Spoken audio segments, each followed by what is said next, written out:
ناظرین، چائنا سے 130 میل دور ایک چھوٹا سا آئی لینڈ تائیوان، جو ریپبلک آف چائنا کے نام سے بھی جانا جاتا ہے، آج کل ساری دنیا کی نگاہوں کا مرکز بنا ہوا ہے، اور یہ بھی سمجھا جاتا ہے کہ جو ملک تائیوان کو کنٹرول کرے گا وہی اگلی دنیا کا سپر پاور ہوگا۔ یہ چھوٹا سا ملک تائیوان آخر اتنا اہم کیوں ہے؟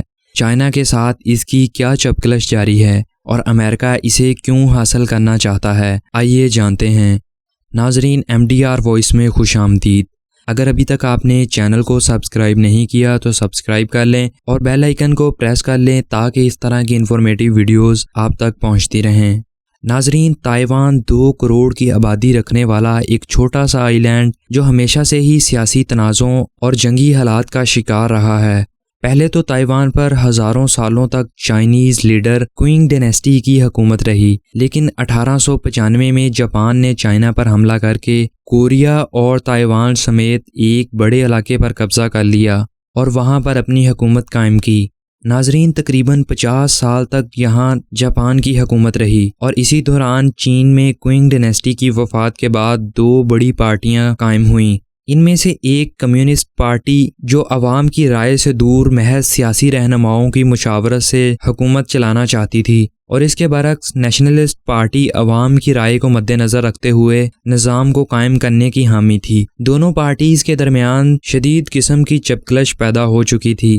ورلڈ وار 2 کے بعد جاپان کو یہ مقبوضہ علاقے چائنا کے حوالے کرنا پڑے۔ اس وقت نیشنلسٹ اور کمیونسٹ پارٹیز کے درمیان یہ تنازعات سول وار کی شکل اختیار کر چکے تھے۔ چونکہ کمیونسٹ پارٹی بڑی اور طاقتور تھی، اس لیے اس نے نیشنلسٹ پارٹی پر ظلم و جبر شروع کر دیے، اور اسی ظلم سے نجات حاصل کرنے کے لیے نیشنلسٹ پارٹی کے رہنما آہستہ آہستہ تائیوان کا رخ کرنے لگے، اور دیکھتے ہی دیکھتے تمام نیشنلسٹ پارٹی تائیوان منتقل ہو گئی اور چائنا پر کمیونسٹ پارٹی کی حکومت قائم ہوئی، جو کہ پیپل ریپبلک آف چائنا کے نام سے جانی جاتی ہے، جبکہ نیشنلسٹ پارٹی نے تائیوان کو ریپبلک آف چائنا کا نام دے رکھا ہے۔ قابل غور بات تو یہ ہے کہ آخر چائنا اس چھوٹے سے حصہ کو اپنے ساتھ ملانے کی کوششوں میں کیوں لگا ہوا ہے، حالانکہ چائنا خود دنیا کی بڑی سپر پاورز میں سے ایک ہے۔ دوسری جانب امریکہ، جو پبلکلی تو چائنا کو سپورٹ کرتا ہے لیکن ان آفیشیلی طور پر تائیوان کو اسلحہ فراہم کرتا ہے تاکہ وہ خود کو چینی حملوں سے بچا سکے۔ اس کی سب سے پہلی اور اہم وجہ چائنا کی جیو پولیٹیکل پوزیشن ہے۔ اس کی کوسٹ لائن دنیا کی 10ویں بڑی کوسٹ لائن ہے جو پیسیفک اوشن کو ٹچ کرتی ہے۔ یہ کوسٹ لائن چین کی موجودہ ترقی کی ضامن ہے، کیونکہ یہاں پر چائنا کی زیادہ تر آبادی موجود ہے، اور یہاں سے ہی چائنیز تجارت کر کے کثیر مقدار میں زر مبادلہ کماتے ہیں۔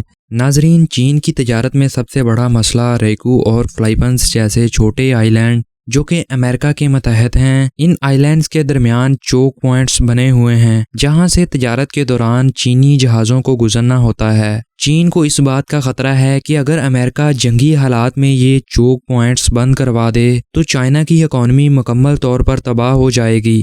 اسی وجہ سے چین تائیوان کو اپنے ساتھ ملانا چاہتا ہے تاکہ پیسیفک اوشن تک آسانی سے رسائی حاصل کی جا سکے۔ اگر تائیوان چائنا کے ساتھ مل جاتا ہے تو نہ صرف چین اکانومیکل ڈسٹرکشن سے بچ جائے گا، بلکہ یہ اس کے آس پاس کے آئی لینڈ پر بھی قبضہ کر سکے گا، جو کہ امریکہ بالکل نہیں چاہتا۔ ناظرین، تائیوان حاصل کرنے کی اس جنگ کی دوسری بڑی وجہ یہاں کثیر تعداد میں بننے والی سیمی کنڈکٹر چپس ہیں، جو موجودہ دور کی الیکٹرانک انوینشنز کا ایک حصہ ہیں۔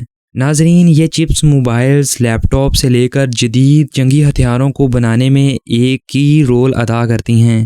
دنیا کی تقریباً 65% سیمی کنڈکٹر چپس تائیوان میں تیار کی جاتی ہیں، کیونکہ یہاں پر دنیا کی سب سے بڑی Taiwan semi conduction manufacturing company موجود ہے۔ امریکہ میں آج کے دور میں بننے والی آرٹیفیشل انٹیلیجنس ڈیوائسز اور جدید جنگی ہتھیار سب ان چپس کے مرہون منت ہیں۔ اگر چائنا تائیوان پر قبضہ کرتا ہے تو ہو سکتا ہے یہ امریکہ تک ان چپس کی رسائی کو روک دے اور خود ان چپس کا استعمال کر کے ایسے جدید ہتھیار تیار کرے جو ناقابل شکست ہوں۔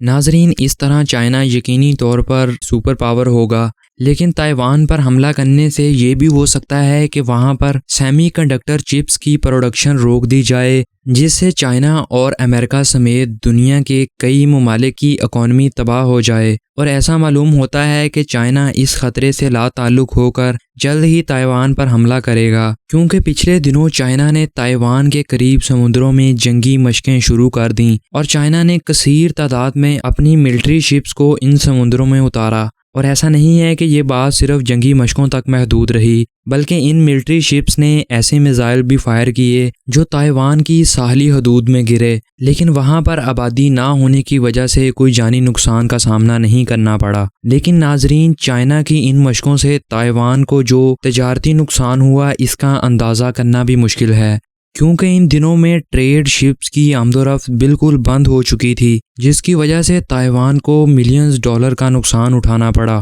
ناظرین، ماہرین کے مطابق اگر چین تائیوان کو اپنے ساتھ ملانا چاہتا ہے تو اسے 2030 سے پہلے وہاں حملہ کرنا ہوگا، کیونکہ 2030 تک امریکہ ان سیمی کنڈکٹر چپس کو استعمال کرتے ہوئے آرٹیفیشل انٹیلیجنس کی مدد سے ایسے ہتھیار تیار کر کے تائیوان میں لگائے گا جن کا مقابلہ کرنا چین کے بس کی بات نہ ہوگی۔ اگر سچ میں یہ جنگ ہوتی ہے تو اس کے نقصانات انتہائی تباہ کن ہوں گے۔ ناظرین، آپ کی اس بارے میں کیا رائے ہے ہمیں کمنٹ میں ضرور بتائیے گا، اور اگر آپ کو یہ ویڈیو اچھی لگی تو ویڈیو کو لائک کریں، چینل سبسکرائب کر کے بیل آئیکن پریس کر لیں تاکہ اس طرح کی انفارمیٹیو ویڈیوز آپ تک پہنچتی رہیں۔ اللہ حافظ۔